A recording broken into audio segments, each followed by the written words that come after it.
Hi everybody, welcome back to Health and Wealth. This week I'm discussing the importance of taking a break from the screens, and you are discussing... Which is funny because we're actually communicating with people on screen. I know, I feel like everything we do is kind of ironic, Yeah. But here we are. I feel like it's good content. Notice we have the screens in the background. Screens are off. Anyways, okay, so constantly looking, basically screens are everywhere. It's on my Peloton, it's on our cell phone. Yeah. See what I did there? Yeah. It's on... Shamelessly plugging the whole time. It's on our TVs, laptops, they're everywhere. Your kids' tablets, iPads, everywhere. So on average, outside of work time, we're spending 7 hours and 11 minutes a day on... 11 minutes.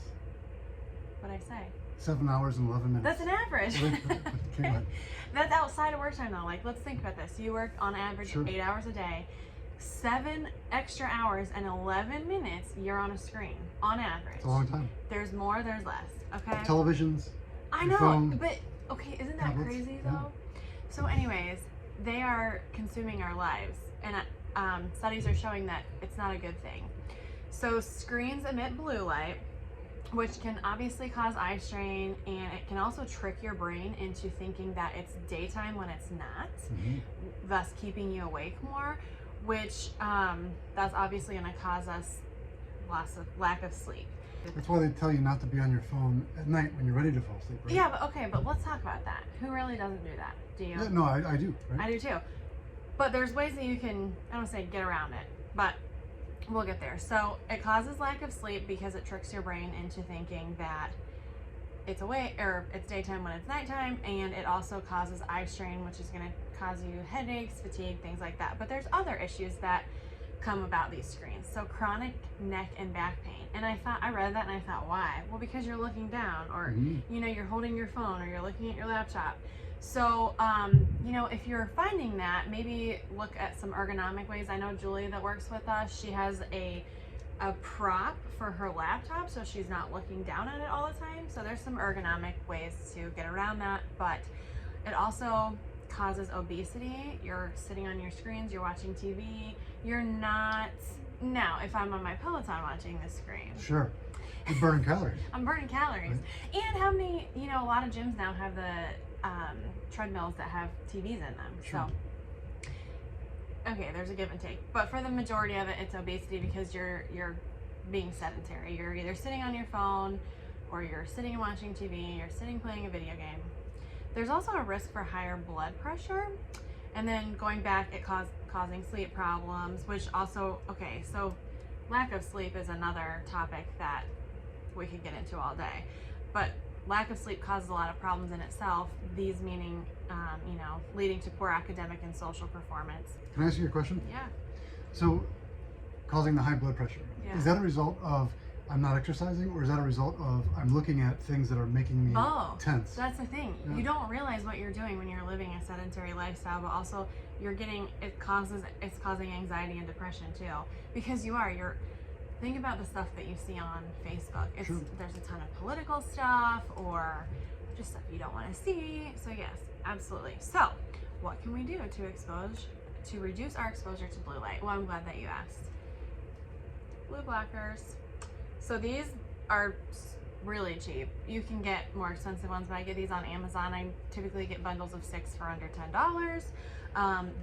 This is another pair that I have. They also have, this has a 1.5 magnifying in them for the older folks. Anyway. Jeez. They actually, not that you need the help, but they actually make you look smarter too. They do. Which is kind of cool, right? Not that you need help. Yes. And then there's also apps, which I didn't realize until I was doing my research, that filter blue and green light. And you can search your app store on your phone or your tablet. I know that my son has an Amazon tablet, and we have an automatic blue light shade on there, and it goes on at 8 o'clock in the evening. So there's a million apps out there. Just go to your app store, type in blue light blocker, and it should come up. But I think most importantly, you're losing sleep, you're becoming more anxious because you're on this phone or whatever all the time. So how do we limit screen time? In the winter, I know that's kind of hard to do, but there's a lot of ways you can do this. So one of our health and wellness was on being active. So try and stay active. or maybe start reading a book. I know that you on your screen. I know that Kindle and there's apps, but pick up a physical book. And you could also learn a new hobby. I'm gonna take up gardening. Oh yeah, Yeah, that's good. I am. I did that a number of years ago. It's fantastic. Yeah, I'm hoping to. I'm hoping that my green thumb will come out. And get active. Going back to that, we have another health and wealth all about being active in the winter. We'll probably do one on outside activities as the weather breaks. And playing a game. That was what I came up with. You know, if you have kids, you want to keep them interacting too. And I just thought a board game or something like that would get you off the screens. But now, here's the thing. You can read a book, learn a new hobby, get active, and play games on your screens. The goal here is to limit your screen time. The gist of it is limit your screen time. And that is all I've got. That's an interesting topic because I was actually reading the evolution of the human being, right? There was a time when we communicated verbally and we would pass things on orally. And then we had written time. We would write things down on paper and we had books. And now we are essentially people of the screen, right? That's the way we communicate with each other. We're also so connected that we're disconnected. We're disconnected, exactly. So, very interesting topic. And I think that's a hard one to find a solution to in a time where every year that goes by, we're more and more drawn to that screen. Yeah, for sure, for sure. And in the pandemic, I believe 76% of people, I don't remember what it was, but now 76% of people report being on their phones way more ever since COVID than prior to. They're locked down, right? Yeah, well, yeah. So, what are you gonna do? TikTok, anybody? No. So I want to talk about, on one of our recent podcasts, somebody asked me, I had talked about a store of wealth. And so they asked me to kind of expand on that. And what they asked was, why is gold historically considered a store of wealth? So what I mean by a store of wealth is a place that we can park money and it does not erode over time as far as its purchasing power. And historically, gold has been a very popular store of wealth that people use to park money for a number of reasons. And I wanted to kind of get into what that is. Okay. And the interesting thing about gold is there's no legal tender laws that have forced people to take on gold and to buy gold and to hoard gold. They've just chosen to do that for thousands of years. And why is that? Well, there's a couple of properties of gold that make it very attractive. The first one is it's rare. And its chemical compound has 79 protons and 118 electrons. Didn't know you were going to get a chemistry lesson here today. I did not. So it's a very heavy atom. If you ever picked up a piece of gold, it's heavy, right? And it's rare.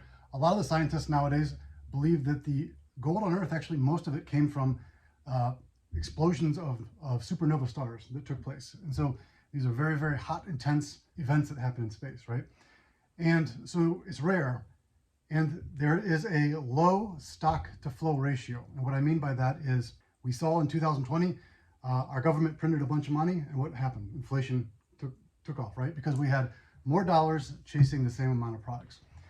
Well, the gold supply has only increased by about 1.8% to 2% per year on average, which means that the stock the flow that we have in production out here, right?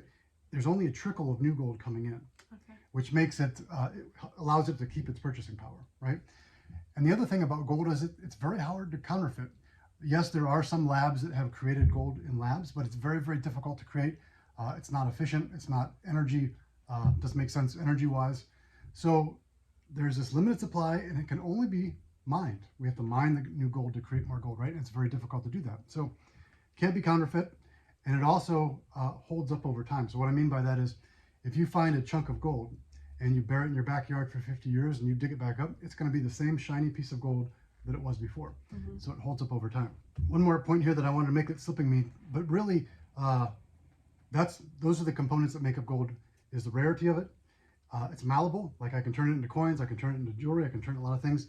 A low stock to flow ratio, really difficult to counterfeit, and it holds up over time. So that is why for thousands of years, people have decided to store their wealth in gold. We have gold ETFs, don't we? We have gold ETFs. So gold right now represents about, in most of our models, about 10% of the portfolio, because you've seen in the recent months here, gold has been rising up as inflation has kicked up, as stocks have had a little bit of volatile times, and gold is basically, you see that often. When stocks have trouble, you tend to see gold rise. So gold represents about 10% of our portfolio, but it's also found in our commodities index, which represents about 5% of most portfolios. And in that commodities index, you're going to find gold as well. So gotcha. A healthy portion of gold That won't always be the case, but right now we definitely want exposure to it. And this is another plug for if you'd like to go over your portfolio, let us know. I'm the guy. All right. Have a great week, everybody. Thanks, Macy.